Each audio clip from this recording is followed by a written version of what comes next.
Would you believe me if I told you you could be a consistently profitable trader with only spending 1 focused hour per day on the charts? Not 8, not 10, just 1 hour every day. But are you overcomplicating your trading strategies, using your gut feeling to place trades, and jumping between strategies you've seen from other traders? In this video, I'm going to show you the exact cheat sheet I use before I place buy and sell, so that I know what the market is doing, why I'm taking the trade itself, and what grade that setup is I have placed. The goal isn't to be the best profitable trader in the world. The goal is to have a cheat sheet that you can tick off even if you're half asleep. This then takes the emotions out of the trading and makes it that you're not guessing every time you press that button. And to make it easier for you so you don't have to write it all down, if you stay to the very end of this video, I'm going to give you the PDF link so you can copy my exact cheat sheet. Before we get into the good stuff, let's reframe what success looks like as a trader and also set some real expectations. I like to do my chart analysis 1 hour before London session open at 8 AM. Also, we have no random placing trades at any time of day, and freedom is the game. Reality check, we're not here to try and make millions in the 1 hour that we are trading. The main goal is to make 1 to 4% throughout the month from the time we have on the charts. Think of this as like going to the gym for 4 to 5 solid sessions per week. It's better than living in there. This is the same with trading. You don't need to be on the charts the longest, you just need to see results from the time you're on there. So it's about having a plan that you can tick off when you're trading.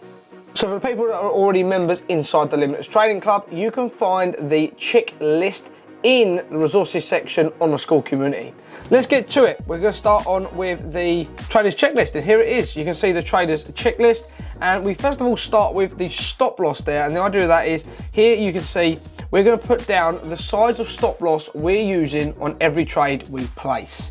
From there, we're going to have currency pair, and this allows you to work from what currency pair you are currently trading on. As you can see, this is my list, so I can put what currency pair the trade was placed on, so I've got an idea of each currency pair itself and understand the characteristics of each one.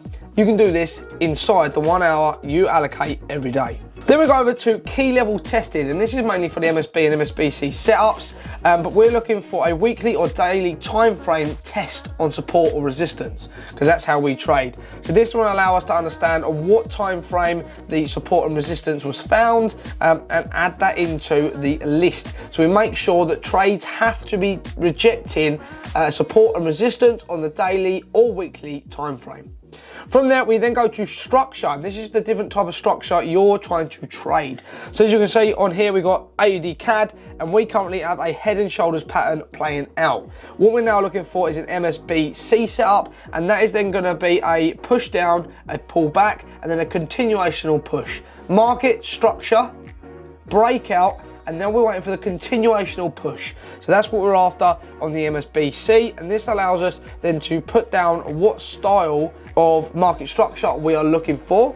Then quite simple, we've got 1 and 2. You can just put 1 and 2 in this section, and that will understand if you're looking for an MSB or an MSBC strategy. And what that means is, are you trying to catch the first push in the market structure or the second push? Because we can actually catch 2 trades inside 1 piece of market structure with my 2 strategies. And also for anyone here, you can do 2 options with the checklist.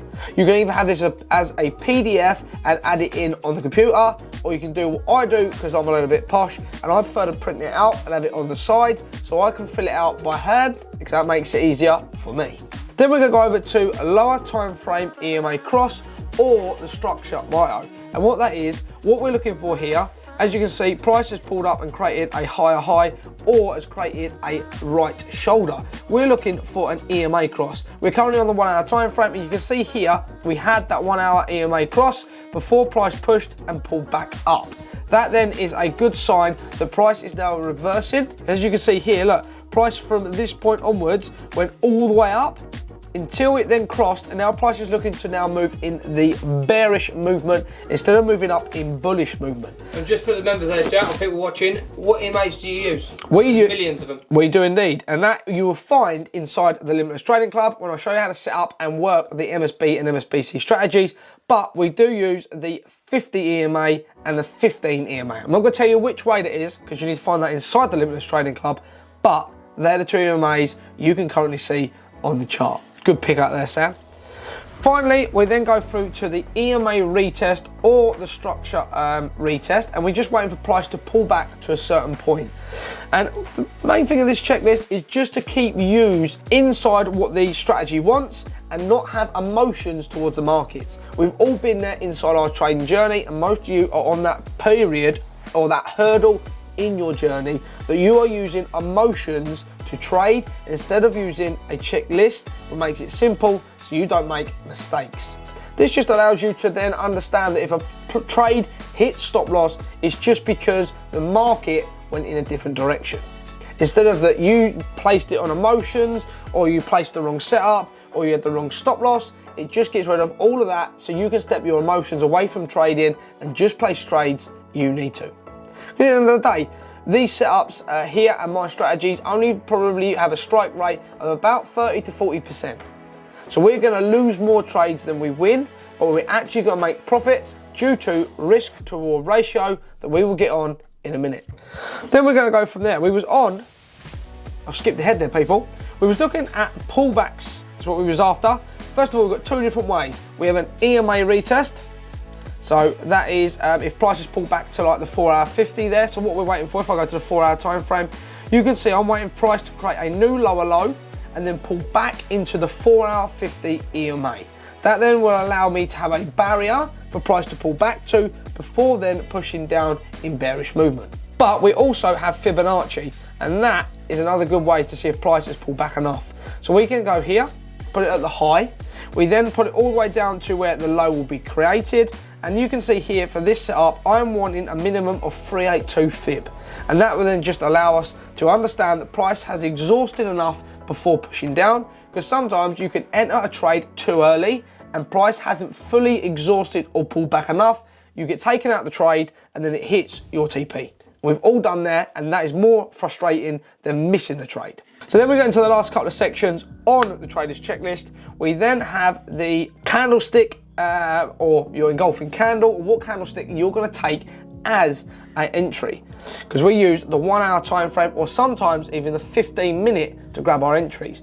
So what we're looking for here is if we can grab an entry on what Morning Star, Jack. No, further back. Where you go, Sam? There? There is indeed, yeah. Sam is spotting it before me, trying to get my words out. We then, once we know our setup is correct and everything's met the checklist so far, we are then going to look for candlestick confirmation that price is rejecting the area we're looking to enter, and that is what my entry is. I'm waiting on candlesticks to confirm that. So as Sam is showing us now, what we're looking for is we're looking at a couple of different setups, and we've got some right here. First of all is a morning or evening star, and that depends on which way, if you're looking for a buy or a sell. If you're looking for a sell trade, that is going to be an evening because the sun is now setting, and if you're looking for a buy trade, that is going to be a morning because now the sun is rising. That's the way it works. So first of all, how it works. This way, we're looking for a sell trade. So we have got bullish movement or buy candle. There's more buyers in the market than there is sellers. We then have a candle which is very indecisive. No one really knows what's going on in price action, and we've got very big wicks either way. As you can see that, they're massive. Them wicks are where price come all the way to, but didn't close to. Then we then have a candle that engulfs that in the opposite direction, so for us, bearish. This is called a evening star, and that is a very good thing. So we would place our trade there, and then Bob, your uncle, we're in the trade, straight to profit. If not, we have something called an engulfing candle, which is here. So what we have is you have price come up. We have a couple of bullish candles. This can be reversed, it can be bearish as well. So it can be buy and sell candles or movement. And then we're looking for the next candle just to completely engulf the body of that candle. It doesn't have to do the wick, it just needs to be that body. So if that body was bigger, it just needs to engulf that body itself, and that's classed as an engulfing candle.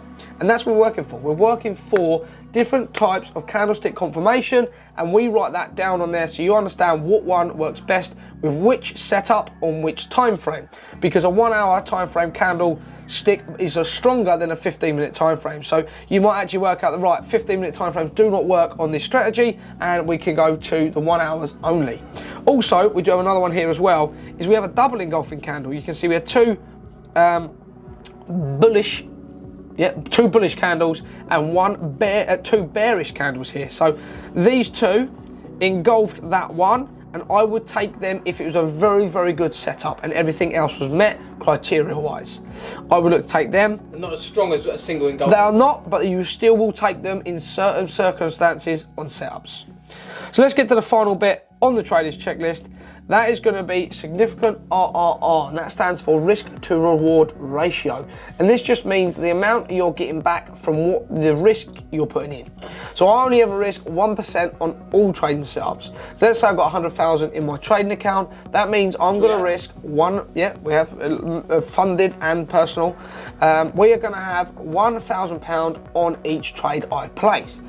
So if I'm looking to grab a 1-to-1 back, that is an equal risk reward ratio, meaning I'm putting £1,000 in, trying to get £1,000 back. Not a great deal. I don't know why anyone would want to do that, but I personally don't. I look for a 1-to-3 or more, meaning if I put £1,000 in towards the market, I want to get £3,000 back. If not, a 1-to-4 or a 1-to-5 possibly on the correct setup.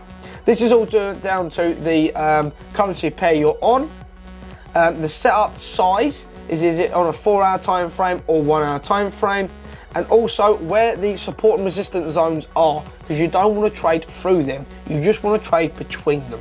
So it all depends on what the setup is like to what I get on the risk to reward ratio. So we'll show you that now if we're on the 1-hour time frame, and what we're looking for. I'll zoom out a little bit.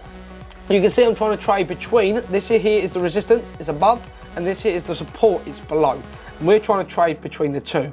So what we've got going on here, we can only get, I want a 30 pip stop to give me a nice bit of breathing room between the 4-hour 50 and where that is. Jack, how do you know that? AUD CAD is a little bit of a slow mover. You can have anywhere between 10 pips above the high. So let's say we enter in here, we're going to get 10 pips for that engulfing candle. We can have 10 pips above that.